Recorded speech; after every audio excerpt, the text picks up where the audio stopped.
Good evening. My name is Malcolm Clemens Young, and I'm the Dean of Grace Cathedral in San Francisco, California. And welcome to the online forum. Every year, the Cathedral chooses a theme to reflect on. And in 2020, our theme is bridges. We chose it before we knew about the COVID pandemic, of course. Throughout the year, we've been talking a lot about how we form connections with people and how we can reach across real or perceived divides that separate us. In 2016, the presidential election made very clear that deep divides in our country between the classes, the working class, the professionals, and the rich. And over the last 4 years, we've seen rising inequality, violent racism, and politics so polarized that our democracy sometimes feels threatened. As we approach Election Day, just 1 month away, I think we're all wondering if we can find a way to bridge the differences between us and relearn how to work together. My guest this evening has played a central role in reshaping the conversation about work, gender, and class over the last quarter century. She is a distinguished professor of law and founding director of the Center for Work-Life Law at the University of California, Hastings. Her path-breaking work helped create the field of work-family studies and has made her one of the 10 most cited scholars in her field. She has authored 11 books, including White Working Class, Overcoming Class Cluelessness in America. Joan, thank you so much for joining us tonight. I have Joan Williams' book here, and this is what it looks like, White Working Class. And Joan, I know that there's some kinds of jobs in this economy where there's hardly anything to do because of COVID. And I know there are other kinds of jobs in the economy where you have way more than you could ever manage. And I know that you fall into the second category. So I'm especially grateful for you being here with us tonight. Thank you. I'm delighted to be here. Yeah. My first question is, what happened in the 2016 elections and what did it reveal about class for you? What the 2016 election showed is something that has been happening in American politics really since the 1970s, where you have the Democratic Party consisting of a coalition between progressives and many people of color and many people who are among the most low income in the United States. And the Republican Party is sort of the business elite, and then the fragile and failing and very angry middle class Americans, often called the working class, but they're really the Americans in the middle. And so one of the things that's been very confusing to people is the way we use the term working class. Sometimes we use it to refer to the poor. Sometimes we use it to refer to people in the middle. But what happened in the 2016 election was really two things. The white working class, particularly in Rust Belt states in the heartland, Ohio, Michigan, Wisconsin, the white working class swung very sharply for Trump, and African Americans didn't vote. And that is why Trump won by around 80,000 votes in those Rust Belt states. And, I wonder if you could help us a little bit too. Just, one of the things that was most helpful for me is I was talking to this about your book about with my son. And the first thing he said is, he says, Dad, everybody says they're part of the middle class. And I thought that was so interesting because that was one of the points you make too. So what are these classes that we're talking about, and how do you distinguish between them? Yeah, most Americans consider themselves part of the middle class unless they're really, really in the top 1%. But the way I define the classes that are relevant in the United States politics today is, first of all, the poor, the bottom 30% by household income. Their average household income, or median actually household income, is $22,000 a year. And then what I call the professional managerial elite, which is the top 20% by household income, who also have at least one college graduate. When you apply that, they're about the top 16%. and their median income is over $173,000. The people I call the middle class are the people in the middle 53%. Who are neither rich nor poor. Their median household income is about $75,000 a year. And that is the group that swung so sharply for Trump. It was not the poor who generally vote Democratic. It was those people in the middle. And those people are exactly the group we always hear about, the hollowing out of the American middle class. These are the people whose lives have been hollowed out. That's the group that voted for Trump disproportionately. In your book, I love, there's a section where you talk about you and your husband coming from different social classes. And I was thinking about what that must have been like when you were first married. My wife and I are different races. And so we kind of had to figure out like what's normal, and what's normal for white people, what's normal for her. And I wonder what that was like for you guys. Like, what did you two learn about class when you first were married? And you know, how did that affect how you, I can imagine. The story I always like to tell is when just after we had been married, my parents-in-law came up to visit us. We were going to Harvard Law School, so this was in Cambridge, Massachusetts. And we were all cleaning up after dinner. So my mother-in-law said, "Oh, where do you keep the butter?" And I said, "Under the bed," because I was like, what kind of question is that? Where do I keep the butter? She put the butter under the bed. Right. That's how weird she thought I was. Yeah. That is what I call the class culture gap.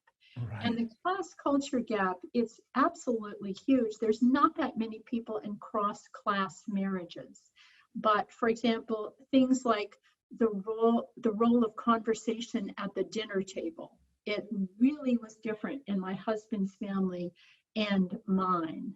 The norms of child rearing, super different. And so the role of dinner time conversation, that's one of the things you mentioned. And so it wasn't, tell me all about the details of your day. It's like, how was your work day? It was okay. What are some of the other values too? Yeah. Well, dinner table conversation is really interesting in what I call the PME, the professional managerial elite, that top 16%. I mean, we have conversation that is about ideas, that is designed to develop human capital formation in our children, because we're very, very focused on self-development. That's what our jobs reward, is the ability to know our own mind, to speak it, to be disruptive. I mean, being disruptive yields you a unicorn if you're of a certain class. But you know what? If you've been born in a blue-collar family, being disruptive gets you one thing, and that's fired. Right. And so the focus in the elite is in self-development. The focus in the middle class is very different. It's on self-discipline. The kind of self-discipline that gets you up and to work on time every day without an attitude, to an often not very fulfilling job. And so the focus is on, there's a lot of pride in achieving stability, because it's not that easy in the United States to achieve stability if you're just very one notch above being poor. I mean, being poor in the United States is like radical instability. This group doesn't want to end up there. And so they're very focused on self-discipline and the traditional institutions that aid self-discipline. So religion, the military, traditional family values, all of those are held in very high regard, actually, by all non-elites of all races. The focus is on those traditions because the aspiration is to stability. Whereas, I grew up, as I always say, with a silver spoon in my mouth. I mean, so, if you have a little, run in with the police, or maybe your breathalyzer wasn't totally perfect, that was okay. We could, that would not derail you permanently. And so we raise kids to kind of try out the edges, be interested in sort of testing out the limits. No, that's very dangerous for anyone who's not elite. So the focus is very rigorously on self-discipline. And that really affects American politics in ways that are rarely recognized. First of all, if you think of the issues, I mean, I'm a race, class, gender person. So I have worked on issues like abortion rights, for example. Why are abortion rights so central to me? Well, without abortion rights, number one, I could not have developed myself because I might have gotten pregnant at the wrong time. And because I might have gotten pregnant at the wrong time, I wouldn't have been able to give my children everything they needed to succeed. Notice the focus on self-discipline. Yeah. So abortion rights are very cherished by me, central to my identity, but it's an expression in many ways of my class position. Similarly, climate change. I mean, I'm hysterical about climate change. You know, remember a couple of weeks ago when the sun didn't come up? Yes. You know, but some of the coverage of the yellow vests in France quoted somebody saying, you know, they're focused on the end of the world, but we're focused on the end of the month. And so the Republicans have been able to mobilize that divergence focused on the end of the month versus the end of the world very, very effectively to forge alliances between the business elite and these very disaffected working class people who are also often, and this is so counterintuitive, they're often very resentful of the poor. This is the only way in which the Black and the white working class actually diverge. Most of what I say about the white working class also applies to the Black working class. I was going to ask that question and it too. Sure as heck applies to the Latinx working class. Yeah. Talk about focus on family values. But the white working class, again, these are people who show up every day, many of them, just like my father-in-law, to jobs they absolutely hate. And they're proud of that. They're proud of the self-discipline that allowed them to do that. They're proud of the stable life they built doing that. And so they look at means-tested programs that are targeted to the poor. Believe me, I can see the logic, but they go like, why should those hard-living people get subsidies when I've kept my nose clean my whole life and I get nothing? And I think that Democrats have often, Republicans have been, and conservatives have been very focused on means-tested programs because they know that a means-tested program often is politically very vulnerable because it incites real fury among this middle-class group. Yeah, it's divisive between the classes. And then you also make the point in your book too, that there are many benefits that working class, middle class people receive, but they're invisible benefits, like having to do with mortgages or, tax policy, et cetera. And it might be actually better just to make it clear what everybody's getting and not to filter it through the tax system. Yeah, but one of my first papers for my MA was about tax subsidies, and that ain't going to happen because where there's such hostility towards government that there's been this tendency to give people these hidden subsidies. This is the wonderful work of Suzanne Mettler. If you ask Americans whether they benefit from government programs, something like 90% will say they don't, whereas almost 60% do. So one of the things I think that progressives really need to pay a lot more attention to is not only not designing universal subsidies rather than means-tested subsidies, but also we also tend to be quite hostile to government. Like, oh, good enough for government work. Well, good enough for government work actually used to mean originally it is so excellent that that is excellent enough for government work. But now there's kind of widespread scorn of government. And one of the things that progressives really need to spend a lot more time on is saying, thank you, Uncle Sam. Thank you, Uncle Sam, for this. And I always think, like, I get up in the morning and I turn on the water. Thank you, local government, for the water. I turn on the electricity. Thank you for the San Francisco Power and Light. I use the interstate highway system. Thank you, Uncle Sam. We need to bring that to people's consciousness, but this is nothing that progressives have really focused on. Yeah, yeah. Part of my favorite parts of the book too are just, that system of values and worldview of valuing family, like high school friendships, the town that you grew up in. I can understand those kinds of values versus the elites who will go wherever the job is. If I need to move to Milwaukee for the job, I'm going to go to Milwaukee, and it doesn't matter if I don't know anybody there.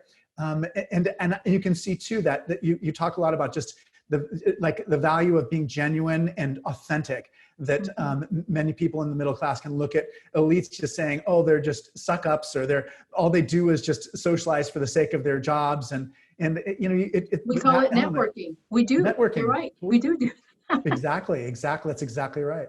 Yeah. I mean, there's this, and this is really interesting from the point of view of religion, because religion, in my view, is the process of getting together with other people and trying to be good people. And yet in American politics, this kind of virtue signaling, this search for social dignity and honor through being more pure, it's gotten way out of hand. Yeah. So that the professional manager elite says, oh my God, we are the virtuous ones because we care about climate change and we recycle our plastic bags, and I carefully choose my toothpaste, and I send my kids to a school that really values diversity, which, by the way, costs $40,000 a year. And then the middle class says, oh, well, we're so much more virtuous than those horrible elites because we care about religion, we care about what's right. We are not going to, and I don't endorse this view, but of course, this is the view of like, we don't abort kids just because we want a more valuable career, because we know family comes first. So you have these people demonizing the other group and saying, no, we're more virtuous than them. And we just need to go like, enough. It's very difficult to be a decent person. And most of us are trying hard to do that in a very flawed way. Yeah, and that's one of the interesting things too. Like the only time I've ever heard anyone use the expression flyover state has been someone who resents feeling like there's some kind of elites that are looking down on them. Do you know what I mean? I've never heard somebody actually use that expression to like look down on the middle of the country. And I just saw that Netflix documentary, the one about the social dilemma, about the way that social media is dangerous for the mental health of children, and then what a polarizing effect it has on adults too. And I wonder if you could talk. I mean, you're so adept in understanding how social media works, but maybe you can talk a little bit about how social media is involved in this sense of perception, because it's like it's a sense of being perceived to be looked down upon by other people in other social classes. Well, I mean, I'm not an expert in social media, but we all know that negative messages spread more effectively than positive messages. And social media is no doubt part of this. It also allows people to find each other, which is pretty awesome. On the other hand, it allows some pretty scary people to find other pretty scary people. I do, though, think that my crowd needs to own the fact that they are often very belittling of Trump voters and people, these blue collar whites. I mean, there are on college campuses, for example, there's a theme party, and the theme is a white trash bash. And we ask why these people don't go to college. Well, if you go to college and you and your family are called garbage, you're probably not going to want to stay at college, right? And I have heard people use flyover state, but more, I've heard people go, anybody who voted for Trump is unethical and they're stupid. And I'm going like, okay, you're just insulting people in a way that's going to help Trump. And this is my view. One of the things that we have to realize is that just as a kind of a leap of imagination, assume that there are decent people who voted for Trump. And the reason is, and I quote a Trump voter, he said, "I voted with my middle finger." This group is extraordinarily angry at elites. And Trump drives us nuts.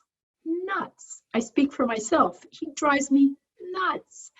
And that's a way, and they finally figured out how to get to us, right?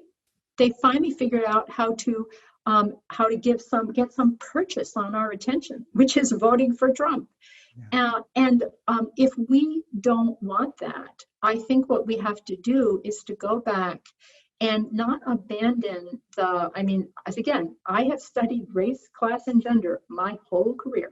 So I'm not proposing that we abandon race or abandon gender, but in order to effectively deliver for people of color and for women, we also have to acknowledge this existence of social class and the hidden injuries of class, and take ownership of class insults that we have inadvertently embraced, and recognize that sometimes I think that, my crowd is very focused on income inequality, except when Trump voters are angry about it. That's what they're angry about, the hollowing out of the middle class. This is the first generation in a long time that where many people are not going to do better than their parents. Something like 90% of Americans born in the decades after World War II were more prosperous than their parents. Among those born in 1980, only 50% are going to do better than their parents. This is the other 50%.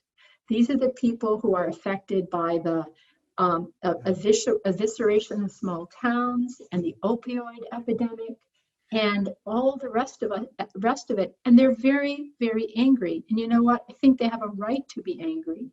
I think we need to own that. And we need to say that, again, I care about abortion rights. I care about gender equality. I care about climate change. But if you care about any of those things, you better care about the economic future of the American middle class, because if you don't, this is what we get. Yeah.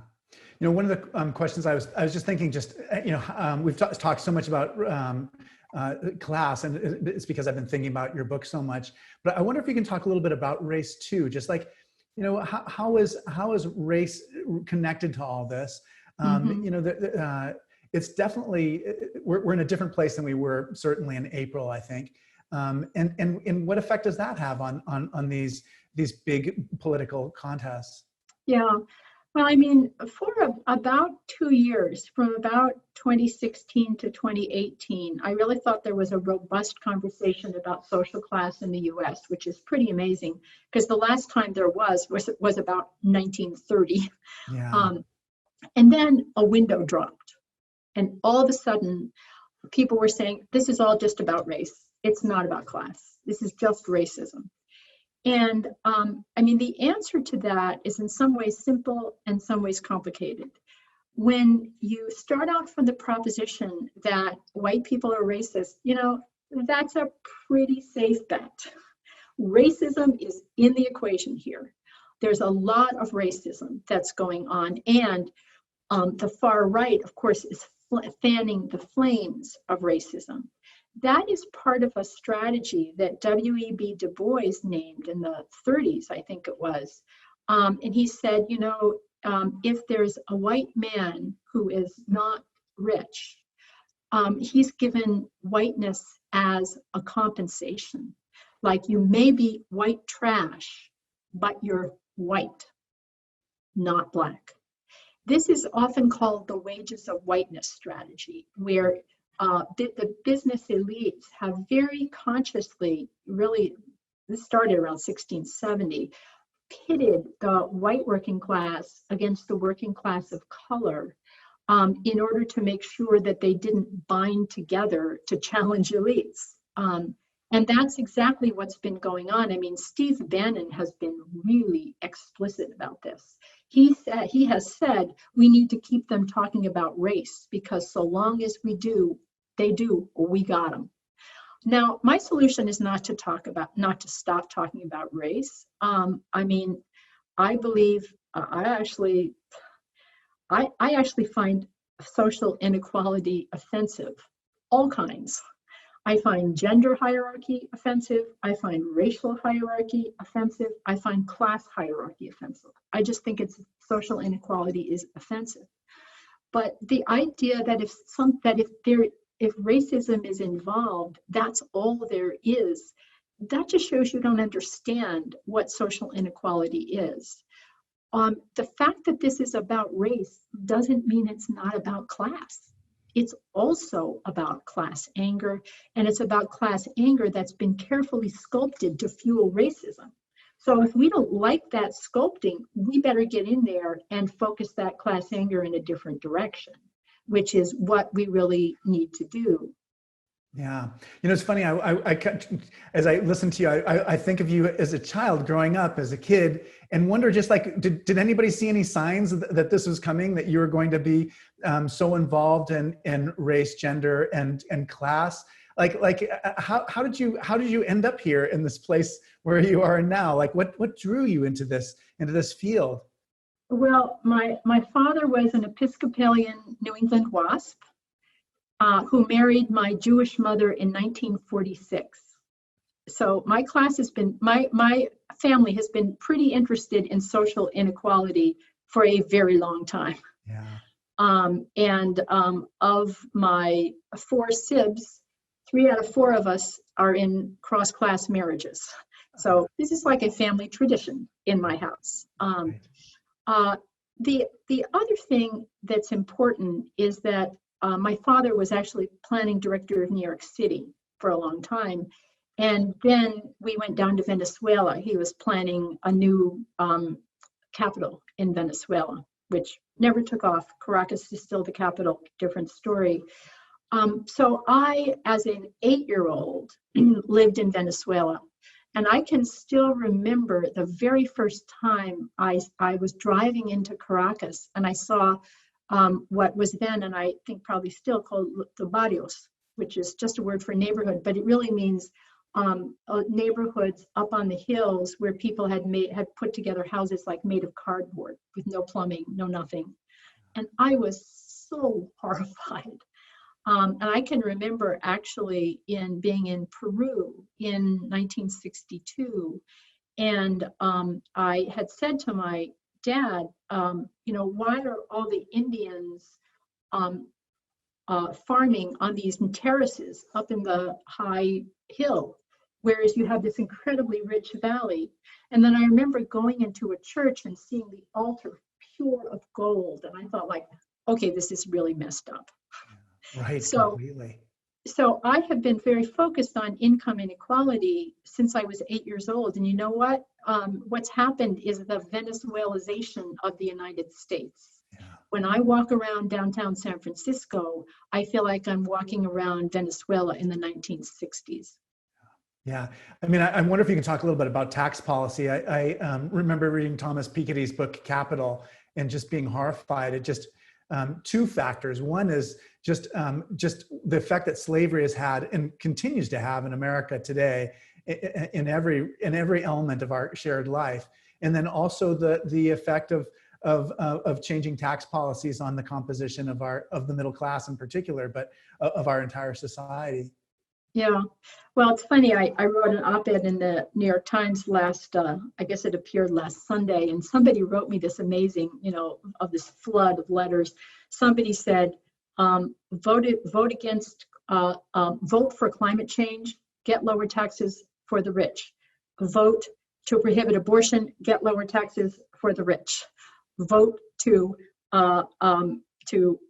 overturn Medicaid, get lower taxes for the rich. So, I mean, what's happened is, and one question that's super interesting is why the Republicans have been so much more effective than progressives at tapping into this class anger as a result of the hollowing out of the American middle class. But it's very clear, as of around 1970, the Republicans, who were in disarray, there was really no conservative coalition. A group of them, notably Phyllis Schlafly, recognized that if you tapped into this traditionalism of the middle class, especially anti-ERA, anti-the Equal Rights Amendment, and abortion, anti-abortion, you could forge a coalition between the country club elite, of which Schlafly was a card-carrying member, and the American, these white working class people. And that's the coalition that Republicans have to this day. And so what the business elite gets is, the tax policy, and deregulation. That's what they get. But meanwhile, they give away all of the culture stuff to their coalition partners. But the country club elite was smart enough to realize that they needed a coalition or they would continue to lose. So they're willing to do those trades. Whereas I think sometimes progressives, we think, oh, well, we really care about the less fortunate, and we just try to put that on the ground. We try to live that value, and we're all middle class. And so why these people just should vote for us. And the fact when they're angry at us and they vote for Trump, they're just stupid. So in other words, we don't give them anything. We just figure like, we're just like you. We're not. We're not. This class culture gap is very, very different. And one of the hard things, the hard messages is that, my truths are my truths and I believe them. But I believe them through my own eyes, and they're quite privileged eyes. They see the world in a very particular way that is not the same. The realities I struggle with day to day are not the same as the realities, certainly of the poor. We're all very conscious of that, but they're not the same realities of these middle class people either.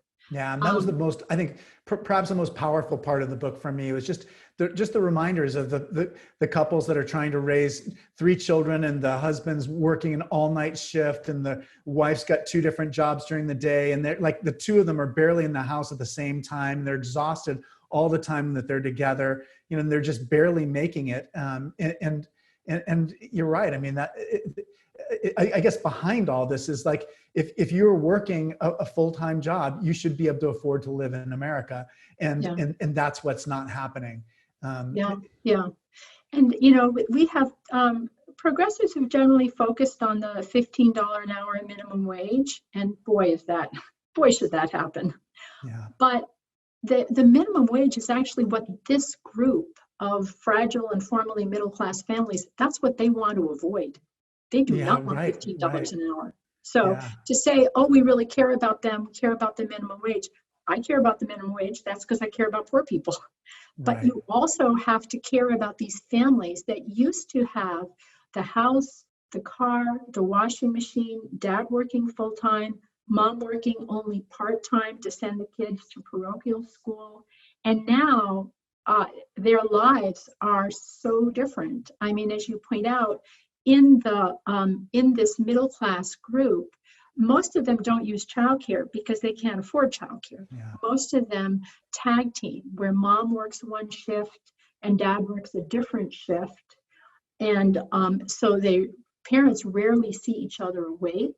Many of these families, the one or both of the parents works, sleeps for 3 hours, and then gets up and takes care of the kids, and then sleeps for another 3 hours, and then goes to work at 9 p.m. at night and works for 8 hours and then starts again.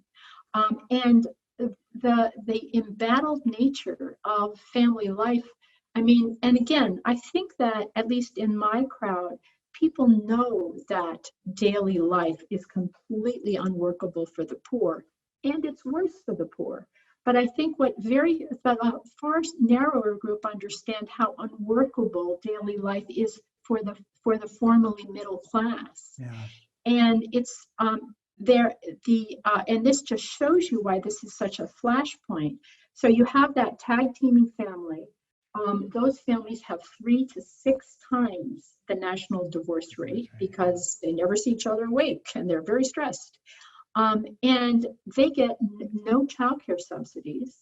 Among the poor, about 30% get childcare subsidies. Like those childcare subsidies, they're stingy, they're sporadic, but they're there. Right. And so you can see this tag teaming, formerly middle class family looking down at poor people and saying, why are they getting childcare subsidies and I get nothing? And then they become very anti-government. This is like not helping. Yeah, exactly. You know, one of the things we haven't talked very much about is just, is gender equality. And, it's funny that, one of the most powerful parts of the books for me too was, your point that that working class women and the elite women just have different gender goals in terms of what they want to accomplish. I wonder if you could talk a little bit about that, and then just talk about how's the Me Too movement doing right now, and how is that changing things from your perspective as a law professor? Yeah, I mean, there are different gender cultures among the elite and among non-elites, and here it's true. As all African Americans are a little bit different, so I'll take them out for a moment. We'll talk about them in a minute. But other than African Americans, and actually largely including poor African Americans, it gets at a certain point I begin to talk like a sociologist, so I'll stop that. But generally, in very broad terms, when it comes to gender, the elites talk the talk of gender equality, but they don't walk the walk. So among the professional managerial elite, especially in the very high top 5%, you have a lot of breadwinner homemaker families. Now they're all committed to gender equality, but they magically have breadwinner homemaker families because in order to work the kind of brutal hours that kind of job requires, I mean, those jobs are basically designed around the ideal worker. It takes no time off for childbearing or childrearing and works for full-time, full force for 40 years straight. Who does that describe? It describes a breadwinner, right, or someone without children. So, so the elites, they talk the talk, but they don't walk the walk. In the non-elites, they generally walk the walk. The fathers do far more childcare if they're present in the family, but they don't talk the talk. They will tell you that they think it's better, and these are proportions, but that it's better for everybody if dad supports the family and mom stays home. And again, go to that tag teaming family, the prior generations pattern where dad supported the family and mom stayed home. Boy, that looks a lot better than tag teaming, believe me. And also the idea of keeping mom at home, not only does it have concrete material benefits if your only alternative is tag teaming or trying to buy with very limited funds decent childcare and all the rest of it, but it also, having the breadwinner homemaker family has been the traditional goal of the middle class. And in fact, after World War II, we had a democratization of that form of domesticity so that blue-collar families could aspire to that, as well as more privileged families. Well, that's gone. That is gone with the wind. And what we have now is tag team families that are just stressed beyond belief, where mom is doing the ironing at 11 o'clock at night and then waking up at 4:30 to make the lunches. Or the families that get divorced in part because of the stress, because these jobs are designed around someone who has no childcare responsibilities. And by the way, most people do. And so that breadwinner homemaker family is looked upon with great nostalgia and yearning by all non-elites. This is true actually of poor people, as well as middle class people. Poor people often put off getting married till they can provide for their families, which I mean, what happened is, as African American men, one of the chief expressions, of course, of American racism is that it's been extraordinarily difficult for African American men to get good, steady jobs. Now, they did finally get them in the decades after World War II, although they were last hired. And then as we began the process of deindustrialization, they were also first fired. And so among African Americans, you have sort of a different tradition with respect to domesticity. There is still a lot of respect for the breadwinner homemaker family in some arenas, and it's seen. Remember when Michelle Obama said, I'm the mom in chief? And a lot of the white feminists went like with friends like this, who needs enemies? What are you? Don't be a stay-at-home home. But to a Black woman, that was a racially powerful move. Like, I can be a stay-at-home mom and I am a Black woman. That is a certain sense of arrival and accomplishment and dignity perceived from the African American context, very similar to in all non-elites. And so you have these different gender cultures. And this also plays out in the abortion debate, by the way. 49% of Americans without high school educations support abortion rights. 69% of people with professional degrees support it. So there's a big difference. And one part of the dignity of the non-elites is to say, not only do those rich people spend their time sucking up to each other, which we don't, we just say it like it is, but also we know that family comes first. And those rich people they just worship their jobs. They're completely nutty about their work. But we know that family comes first, and that affects our view of abortion. Now, again, I don't agree with that view.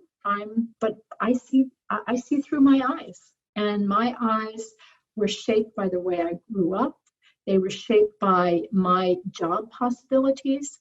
If your job possibility is a pink collar job with no future, where you're regularly sexually harassed, you know what? Staying home with your own kids may look pretty darn good. Right. Yeah, and I remember you saying that Hillary Clinton making comments about the glass ceiling just was hard for people in that world to be able to take seriously, or to recognize that she was connected to what their struggles are. The glass ceiling means that I should be able to get the kind of job my father had. Why is that of interest to anybody outside of the elite? It is not. They can't get the kind of job my father had, but not because they're a woman, it's because of class. Right. It was a very class-specific formulation, which Clinton didn't get. Yeah. One of our traditions at the forum is we take questions from our audience. And so I'd encourage anyone who has a question to send it on into Rebecca, and then Rebecca will text me the question. So please let us know if you have some questions. I wanted to go back to that Me Too movement, because it permeated our culture so deeply. And I just wonder what the lasting effects of that are going to be. It just seems like we're in a very different place now than we were in 2016. And I wonder if you can talk just about what that means in terms of, we've had women's marches and we've had the Me Too movement, and things feel different. I wonder if you can talk about, are there permanent changes that will be associated with that? Where are we headed as a society? Yeah. I mean, I think there's so much talk, and much of it is completely valid, about the downsides of social media. But sometimes I think people forget about the upsides of social media. Black Lives Matter is a social media phenomenon, for example. Me Too is a social media phenomenon. And I sometimes worry that the racial moment will be squandered without concrete progress. But Me Too has had very concrete effects in my experience. And I'll just tell you one story. There was, at the time of Me Too, that a prominent lawyer in town at a prominent firm called me up and said, "Joan, you have to do something. We just basically fired one of our big rainmaker partners because he had a history of sexual harassment. We read him the Wyatt Act. He continued. We parted ways. And now another firm just hired him for about $1 zillion. She said, you got to do something. And I said to her, well, think about, how to do this. I said, the recruiters should be handling this. And she said, oh, that's never going to happen. When this particular partner left his firm, somebody, what I hear through the grapevine is that the women at his original firm sent a large and lavish flower arrangement to the women at the new firm with a note, thanks for taking him off our hands. Wow, yeah. So it's like everybody knew. Yeah. But what I heard about a year later really indicated to me that that Me Too had been really impactful. What I heard about a year later from the woman who had called me up, she said, don't worry about it. She said, now headhunters, when they try to place a lateral partner, always ask, have you had a history of any sexual harassment complaints? And I thought, whoa, now we're talking turkey. Now we're talking turkey. Because, until Me Too, I do a lot of leadership training. We run a leadership program at UC Hastings where I teach. And I had always jokingly said to women, one of the worst career moves you can make is to be sexually harassed. Because it's like, oh my God, how do you handle that well? Right. But now, it's a bad move for a man to be a sexual harasser. And that is a sea change that's hard to exaggerate. That's fascinating, because I also read What Works for Women at Work too, in studying for this. Yeah. And it's funny, I did have that thought. It's like, what is going to be out of date, in the future, and that is a very big change. One of our questions that we have is, what are you thinking about as we approach Election Day? Is this going to be like 2016? I'm trying to breathe. I know, really. I should have warned you that there's a trigger alert. Yeah, exactly, a trigger alert. I hope not. Biden is going to the swing states. He chose Harris, which was very smart, because again, we had two problems in the swing states. One is that African Americans didn't vote, and the other is whites went very strongly for Trump. So he chose Harris. That was smart.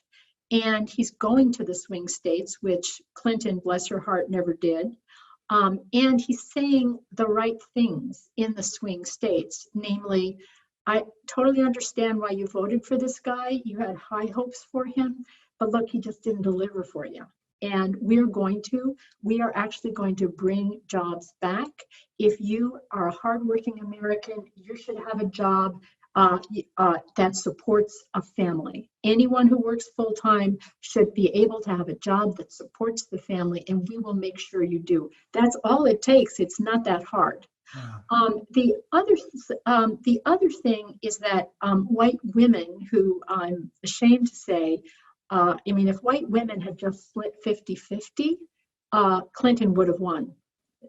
White women, especially in this middle-class group, swung very hard for Trump, along with the men, by a 28% margin, if you can believe it. Wow. White women who are not sometimes on the cutting edge of political consciousness, very different from black women. White women are very typically American, and they kind of have often trouble thinking about structural inequality. But they are pretty fed up with Mr. Trump and his kind of truculent, anxious masculinity. So I'm hopeful that also is pulling in the right direction. But then, one of the things I said in the book, which was controversial, is like, we've become so polarized, it's threatening American democracy, and people are like, you're exaggerating. It's like, you know what, it's threatening American democracy. So there's been, Trump won by Pennsylvania by 1%. And for example, in the Supreme Court in Pennsylvania today just made a decision that's going to invalidate a lot of ballots. So one of the things that is very important for people to recognize and I'm sure they noticed during the 2016 election, is like the polls don't matter. It doesn't matter if Democrats win the the population. That Right. does not matter. What matters is the electoral college, and that gives highly disproportionate power to rural voters and to these Rust Belt voters, predominantly white. And so that's what we need to be focused on. What are the most important things that elites can do to lessen the class divide in America? I think they can, number one, stop insulting people. They can realize that we have, among progressives, we have become, not that we always deliver, we don't, but we've become quite attuned to the structural inequality faced by poor people. And we've become more attuned to the structural inequality faced by people of color. We need to become far more attuned to the structural inequality faced based on social class. And it's the simplest path, as I've said, is just to imagine. I mean, I have relatives who voted for Trump, people, Black people especially, they often have family members in different classes. And so they know that, I mean, I was talking to a friend of mine who said that when he and his family went back to Georgia, he had to explain to his daughter that, her gender neutral friend and LGBTQ plus issues were that their family members were probably not going to agree with them. And that's much less common among white people. Cross-class family members are much less common.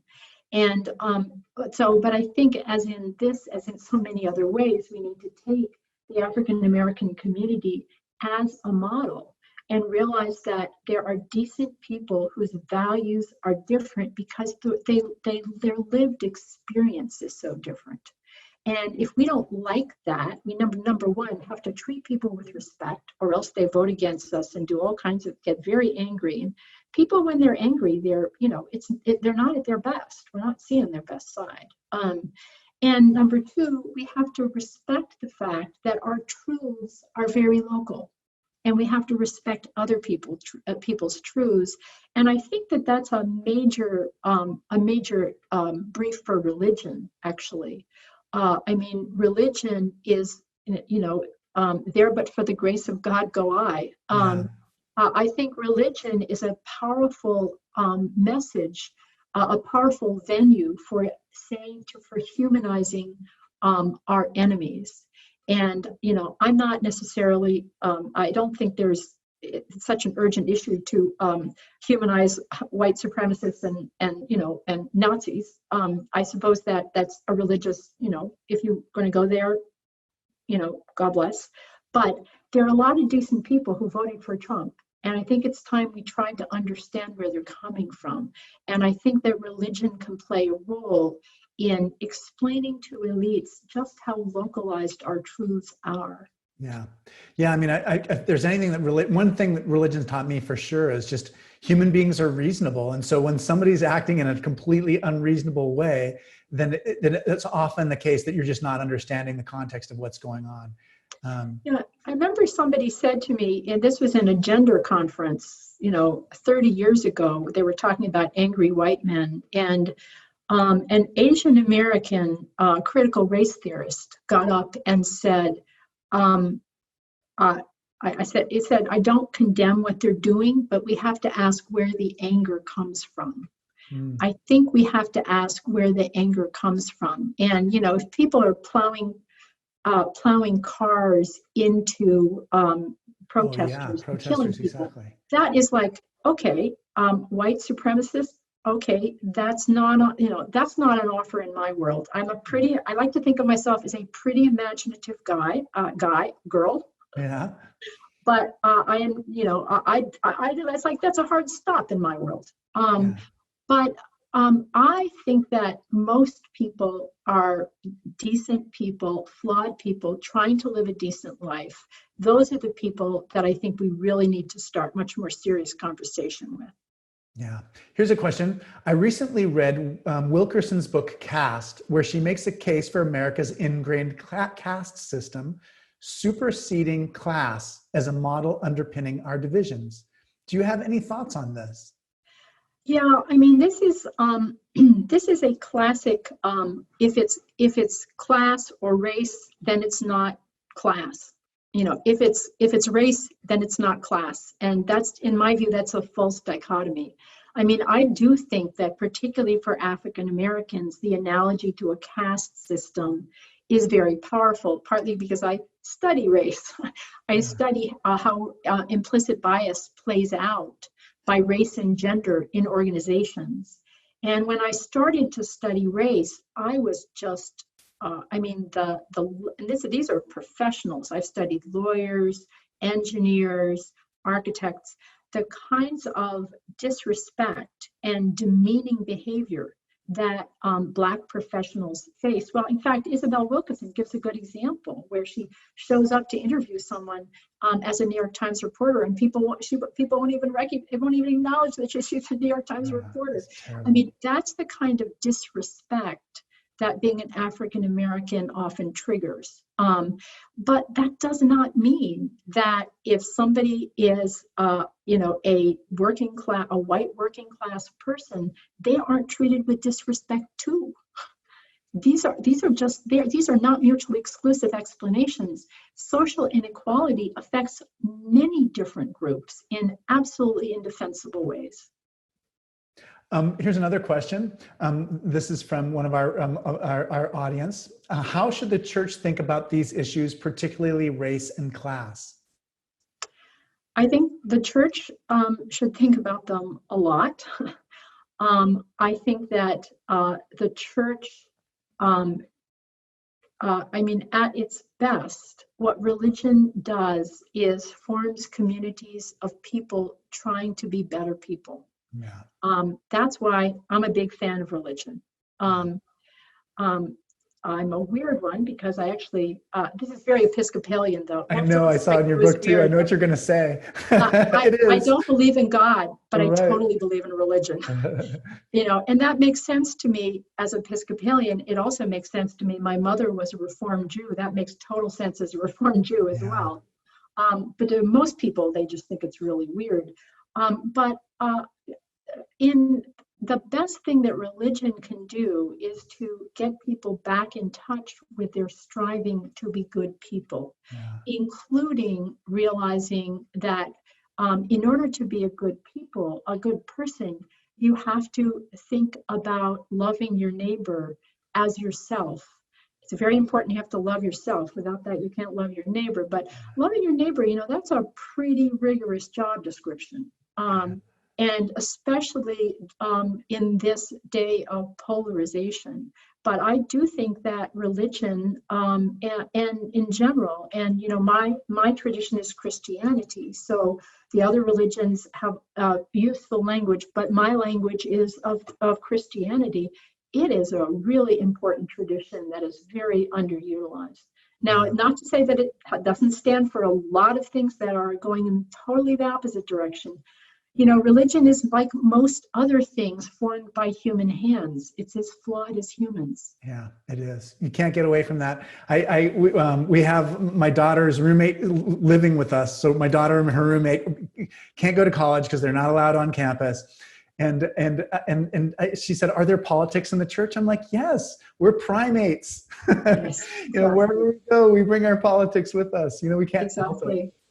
But it's been such a pleasure to have you. What a gift you are in your work. I'm so grateful for you. I wonder, just as we wrap things up, if you can tell us, if you see, what signs of hope are you seeing? Because I feel like people feel so overwhelmed. They're worried about whether the election will be legitimate, whether it'll be fair, whether the climate change, the smoke has been upsetting us. Is COVID going to be getting worse? There's so many worries that people have. And I wonder if you can share something that gives you hope for the future.